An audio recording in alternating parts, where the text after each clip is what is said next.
Assalamualaikum, ipapakita ko lang ang sa tuwing galing sa ospital ang aking mama, may dalang pasalubong dahil alam niya gumagamit ako ng tissue.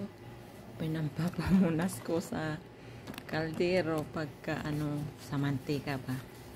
Tsaka siyempre nagpipishmas din ako pag nagluluto ako. Ayan, dyan galing. Hindi ko papakita ang pangalan ng ospital, alam mo naman, mahirap na.